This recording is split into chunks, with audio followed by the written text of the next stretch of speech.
Polynomial clear है ना सबको सर? लीनियर पॉलिनोमियल जिसका हाईएस्ट पावर क्या हो, तुम्हारा हाईएस्ट पावर तुम्हारा 1 हो या डिग्री ऑफ दिस पॉलिनोमियल 1 हो, तो उसको हम लोग कहेंगे लीनियर पॉलिनोमियल। और लीनियर पॉलिनोमियल मैंने दिखाया आपको। और इसके बाद हमको पढ़ना है क्वाड्रेटिक पॉलिनोमियल। तो क्वाड्रेटिक पॉलिनोमियल का हमको थोड़ा सा डिटेल में अच्छे से जानना है, क्योंकि सेकंड टर्म में भी आपको पढ़ना है क्वाड्रेटिक पॉलिनोमियल। क्लियर? तो देखो सर, क्वाड्रेटिक पॉलिनोमियल वैसा पॉलिनोमियल जिसका डिग्री कितना होना चाहिए, 2 होना चाहिए, जिसका डिग्री 2। डिग्री कहने का मतलब हाईएस्ट पावर, डिग्री कहने का मतलब highest power of this polynomial. Clear? तो देखो सर, हम एक लिखते हैं, देखो ax square plus bx plus c is equal to 0। क्या ये क्वाड्रेटिक पॉलिनोमियल है? क्या ये क्वाड्रेटिक पॉलिनोमियल है? तो सर हाँ है, ये क्वाड्रेटिक पॉलिनोमियल है। अब एक बात अब आगे आते हैं थोड़ा सा। सर ये क्वाड्रेटिक पॉलिनोमियल है, तो हम लोग डिग्री जान गए, डिग्री किसको कहते हैं, पावर जान गए किसको कहते हैं। एक और टर्म हमको जानना है, कोएफिशिएंट।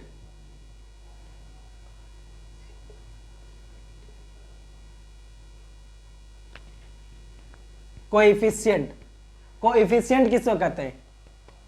तो देखो सर, कोएफिशिएंट, को मतलब पहले, देखो वेरिएबल के जस्ट पहले जो कांस्टेंट टर्म लगा हुआ होगा, वेरिएबल के जस्ट पहले जो कांस्टेंट टर्म लगा हुआ होगा, that is called coefficient.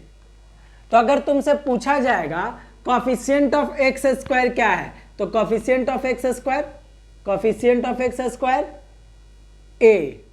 Clear? Coefficient of B square,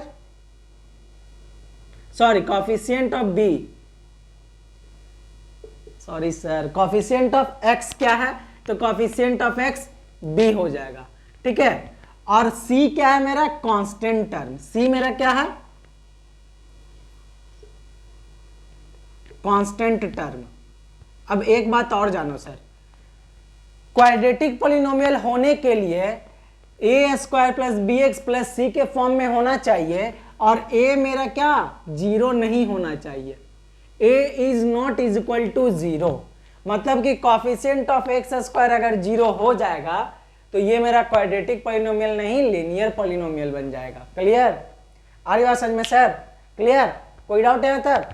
quadratic polynomial होने के लिए a इज इक्वल टू 0 नहीं होना चाहिए, not is equal to 0। Coefficient का मतलब समझ में आया कि वेरिएबल के जस्ट पहले जो कांस्टेंट टर्म लगा हुआ है, that is called the coefficient of the given term. Clear? तो coefficient of X square a, coefficient of X b, constant term c is a constant term. Clear? इतना चीज हमको पढ़ना है क्वाड्रेटिक पॉलिनोमियल में। अब क्वाड्रेटिक पॉलिनोमियल हो गया। अब इसी प्रकार से मेरा पूरा का पूरा क्यूबिक पॉलिनोमियल है। तो क्यूबिक पॉलिनोमियल में क्या हो जाएगा सर आपका, क्यूबिक पॉलिनोमियल में हो जाएगा सेम सब चीज, उसमें हो जाएगा coefficient of x cube, coefficient of x, फिर कोएफिशिएंट ऑफ एक्स स्क्वायर, उसमें 3 कोएफिशिएंट हो जाएगा। और उसमें क्या होना चाहिए, उसमें भी जो a होगा मेरा 0 के बराबर नहीं होना चाहिए। ऐसा क्यों सर? क्योंकि अगर a 0 के बराबर हो जाएगा तो ये वाला टर्म तो पूरा का पूरा 0 हो गया ना सर। तो जब हाईएस्ट पावर ही 0 हो जाएगा, खत्म, हाईएस्ट पावर वाला टर्म ही खत्म, तो ये तो लीनियर इक्वेशन बन गया। 0 से किसी को मल्टीप्लाई करेंगे तो 0 ना होगा सर, तो ये तो मेरा लीनियर इक्वेशन बन गया। तो इसलिए मेरा a हमेशा 0 नहीं होना चाहिए, a हमेशा कोई भी नंबर होना चाहिए, 0 नहीं होना चाहिए। क्लियर? ये हो गया क्वाड्रेटिक पॉलिनोमियल। फिर उसके बाद क्यूबिक पॉलिनोमियल है, देन उसके बाद क्यूबिक पॉलिनोमियल में एज इट इज, बस उसके आगे एक और लग जाएगा ax क्यूब, तो 3 हो जाएगा। तो क्वाड्रेटिक पॉलिनोमियल के बारे में भी डिस्कस कर रहे हैं, तो हम क्वाड्रेटिक पॉलिनोमियल के बारे में थोड़ा और जानते हैं। सर देखो, अब देखो इसका क्वाड्रेटिक मतलब डिग्री 2, याद रखना सर। इसका अब थोड़ा सा हम पढ़ते हैं। क्वाड्रेटिक पॉलिनोमियल का डिग्री कितना, 2। ठीक है? कोएफिशिएंट कितना होगा इसका भी, देखो इसका भी कोएफिशिएंट 2 ही तो कोएफिशिएंट बन रहा है। अब देखो एक चीज और होता है, जीरोज। अब जीरोज के बारे में हम जानते हैं। जीरोज किसको कहते हैं, ये चीज अब हमको इस चैप्टर में सीखना है। जीरोज बोलो, सॉल्यूशन बोलो या रूट बोलो, these all are same thing. zeros of this polynomial, root of this polynomial and solution of this polynomial, these all are same things. तो सर देखो जीरोज किसको बोलेंगे, जीरोज एक कांस्टेंट वैल्यू होता है किसका, वेरिएबल का। जीरोज क्या होता है, एक कांस्टेंट वैल्यू होगा, क्या होगा, कांस्टेंट वैल्यू होगा। जीरो क्या होगा, एक कांस्टेंट वैल्यू होगा, और वो कांस्टेंट वैल्यू किसका होगा, वेरिएबल का। और वेरिएबल यहां पर कौन है, एक क्लियर एक्स, एक्स स्क्वायर और एक्स एक वेरिएबल है। तो सर समझना ये जो जीरोज होगा उसको जीरोज एक कांस्टेंट वैल्यू होगा किसका, तो वेरिएबल का।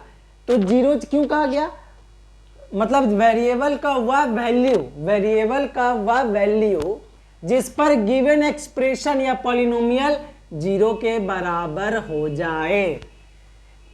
जीरोज क्यों कहा गया सर, कांस्टेंट। जीरो क्या है, कांस्टेंट वैल्यू है, न्यूमेरिकल वैल्यू होगा, और वो किसका वैल्यू होगा, ये वेरिएबल का वैल्यू होगा। अब ये वैल्यू अगर कोई भी कांस्टेंट वैल्यू अगर एक्स के जगह पे रखा जाए और वो पूरे एक्सप्रेशन को जीरो के बराबर कर दे, तब वो क्या हो जाएगा, इसका जीरोज ऑफ दिस पॉलिनोमियल। और इसी को हम लोग बोलते हैं सॉल्यूशन ऑफ दिस पॉलिनोमियल, और इसी को हम लोग बोलते हैं root of this polynomial. Clear, clear.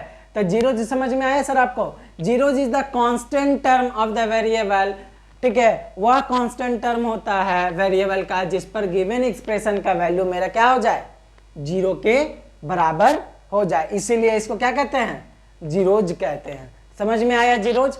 तो सर हम बोलते हैं क्वाड्रेटिक इक्वेशन का एक्स का कितना वैल्यू होगा जिस पर ये एक्सप्रेशन का वैल्यू जीरो हो जाए। तो इस क्वाड्रेटिक इक्वेशन का कितना वैल्यू हो सकता है, दो वैल्यू, टू जीरोज होगा। सर समझना, क्वाड्रेटिक डिग्री कितना, 2, जीरोज कितना, इसका जीरोज भी 2। कहने का मतलब x का दो वैल्यू आएगा और वो दोनों वैल्यू इस इक्वेशन को सेटिस्फाई करेगा।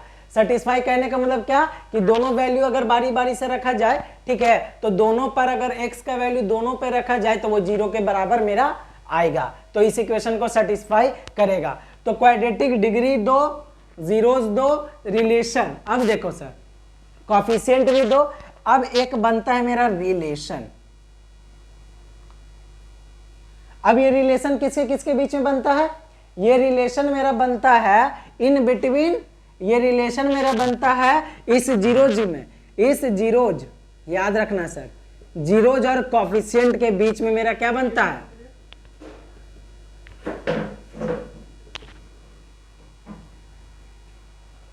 रिलेशन बिटवीन द जीरोज और कॉफिशिएंट। तो समझना बात को सर, देखो मैंने क्या, अभी हम लोग क्या पढ़ रहे हैं, क्वाड्रेटिक पॉलिनोमियल। क्वाड्रेटिक पॉलिनोमियल का कॉफिशिएंट किसको कहते हैं, क्लियर, जीरो नहीं होना चाहिए, ए कॉफिशिएंट 2 होगा, एक एक्स स्क्वायर का होगा और एक एक्स का होगा और सी कांस्टेंट टर्म होगा। Degree of this quadratic polynomial क्या हो जाएगा, degree of this quadratic polynomial क्या हो जाएगा, 2। Zeros of this quadratic polynomial 2। अब एक चीज जानो, रिलेशन बनता है क्वाड्रेटिक पॉलिनोमियल में, रिलेशन बनता है किसके किसके बीच में, जीरोज और कॉफिशिएंट के बीच में। जीरोज को क्या है, जीरोज कांस्टेंट टर्म है किसका, वेरिएबल का, जिस पर कि ये पूरा एक्सप्रेशन मेरा जीरो हो जाए। कॉफिशिएंट क्या होता है, वेरिएबल के जस्ट पहले वाले नंबर को हम लोग, कांस्टेंट टर्म को हम लोग कॉफिशिएंट कहते हैं। तो सर हम क्या पढ़ रहे हैं, रिलेशन बनता है सर, क्या रिलेशन बनता है, तो रिलेशन किसके किसके बीच बनता है, जीरो और कॉफिशिएंट के बीच में। तो कितना रिलेशन बनता है सर, तो हम बोलते हैं जो रिलेशन बनेगा जीरोज और कॉफिशिएंट के बीच में, चूंकि ये क्वाड्रेटिक पॉलिनोमियल है, डिग्री 2 है, जीरोज 2 है, तो रिलेशन भी मेरा कितना होगा, 2 होगा, रिलेशन भी मेरा 2 होगा। ठीक है, अब वो 2 रिलेशन क्या होगा उसके बारे में हम लोग डिस्कस करते हैं। तो हम इस बोर्ड में, हाँ हो जाएगा सर, देखो सर कॉफिशिएंट और जीरोज के बीच में हम लोग बनाते हैं रिलेशन। कितना रिलेशन होगा, 2 रिलेशन होगा। डिग्री कितना, 2, जीरोज कितना, 2। तो जो जीरोज है ना सर, ये जीरोज को हम लोग रूट भी बोलते हैं, तो हम इसको अल्फा और बीटा मान लेते हैं। क्या मान लिए, अल्फा और beta are the zeros of this polynomial. It means क्या, कि अल्फा भी इस इक्वेशन को सेटिस्फाई कर दे रहा है और बीटा भी इस इक्वेशन को सेटिस्फाई कर दे रहा है। कोई डाउट, आगे बढ़ते हैं सर रिलेशन पे। देखो हमको जीरोज मिल गया अल्फा और बीटा, और कॉफिशिएंट मालूम है ए और बी, तो हम लोग देखो रिलेशन क्या बनेगा, the sum of the zeros of this polynomial, sum of the zeros of this polynomial, मतलब कि जीरोज का सम बराबर होगा किसके, माइनस बी अपॉन ए के। माइनस बी क्या है, minus of coefficient of X upon coefficient of X square. पहला relation, sum of the zeros of this polynomial is equal to minus B by A. B क्या है, coefficient of X, A क्या है, coefficient of X square. First relation, first relation. Second relation क्या बोलेंगे हम लोग, the product of the coefficient, क्या बोले हम, product of the coefficient is equal to C by A. Product of the coefficient is equal to C by A. Clear है sir? देखो दो रिलेशन मिला ना हमको, दो रिलेशन बस। अब दो से ज्यादा रिलेशन मेरा क्वाड्रेटिक इक्वेशन का नहीं बनेगा। सर क्वाड्रेटिक इक्वेशन अगर आपको अच्छे से समझ में आता है तो क्यूबिक इक्वेशन मैं बोल रहा हूं आप खुद से डिफाइन कर लोगे, और मेरे कोई आवश्यकता नहीं है, मेरी कोई रिक्वायरमेंट नहीं है कि हम आपको क्यूबिक इक्वेशन बताएं, ठीक है? आप ये सेल्फ कर लोगे क्यूबिक पॉलिनोमियल के बारे में, बस इसको समझना और क्यूबिक पॉलिनोमियल को आप खुद से बनाने की कोशिश करना, और कोई डाउट नहीं होगा मैं बोल रहा हूं। देखो सर सिंपल सा बस समझने की कोशिश करना, quadratic polynomial highest degree 2, degree of this polynomial 2, coefficient 2 x square और एक्स, कांस्टेंट टर्म सी, जीरोज कितना, जीरोज बोले तो रूट, रूट बोले तो कितना 2, रूट भी 2। रिलेशन किसके किसके बीच में, कोएफिशिएंट और जीरोज के बीच में, किसके किसके बीच में, कोएफिशिएंट और जीरोज के बीच में। कोएफिशिएंट बोले तो व्हाट, कोएफिशिएंट बोले तो व्हाट, कोएफिशिएंट बोले तो व्हाट, वेरिएबल के जस्ट पहले वाले कांस्टेंट टर्म को हम लोग बोलते हैं कोएफिशिएंट। जीरोज क्या, जीरोज बोले तो वह वेरिएबल का नंबर जिस पे एक्सप्रेशन जीरो के बराबर हो जाए। तो रिलेशन कितना बनेगा इन दोनों के बीच में, वो भी दो। कौन कौन, sum of the zeros minus B by A, product of the zero C by ए।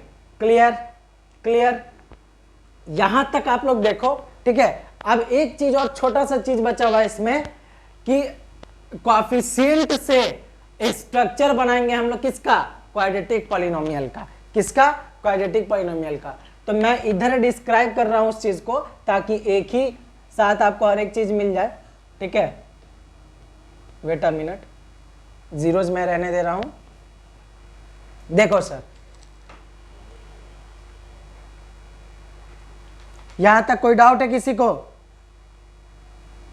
देखो सर हम अब जीरोज अगर दिया हुआ रहे, हमारा दोनों जीरोज दिया हुआ रहा है और बोल दे हम लोगों को कि एक क्वाड्रेटिक इक्वेशन बनाओ, तो क्वाड्रेटिक इक्वेशन का फॉर्मूला होता है X square minus sum of the zeros into x plus product of the zeros. ये मेरा स्केलेटन बन जाएगा, ये मेरा formula of the quadratic equation बन जाएगा जब जीरोज आपका दिया हुआ है। मान लो दो जीरोज दिया हुआ है आपका, तो ये मेरा क्वाड्रेटिक इक्वेशन है। क्या है, तो मेरा क्वाड्रेटिक इक्वेशन क्या है, X square minus product sum of the zeros X plus product of zeros. ये मेरा हो जाएगा क्वाड्रेटिक इक्वेशन का एक्सप्रेशन। समझ में आया? इस चीज में कोई डाउट है आप लोग को तो आप हमको बताओ, फिर कमेंट आउट करना, फिर मैं आपको डिस्कस आपको दोबारा मैं आपको बताने की कोशिश करूंगा। अब देखो मैंने जैसा कि आपको बोला है कि क्वाड्रेटिक इक्वेशन अगर आपको अच्छे से पॉलिनोमियल का समझ में आ जाएगा, क्वाड्रेटिक पॉलिनोमियल का, तो आप क्यूबिक पॉलिनोमियल खुद से डिफाइन कर लोगे। तो मैं थोड़ा सा आपको हिंट्स देना चाहता हूँ। डिग्री इसका 2 था, डिग्री क्वाड्रेटिक पॉलिनोमियल मतलब डिग्री 2, कोएफिशिएंट 2। तो अगर मैं यहाँ पर क्यूबिक पॉलिनोमियल लिखूं, अगर मैं यहाँ पर क्यूबिक पॉलिनोमियल लिखूं ax cube plus bx square plus cx plus d is equal to 0, degree कितना हो गया इसका 3, कोएफिशिएंट कितना बनेगा 3, डिग्री 3, कोएफिशिएंट 3, जीरोज भी इसका कितना होगा 3 होगा, तो रिलेशन भी कितना बनेगा 3 बनेगा।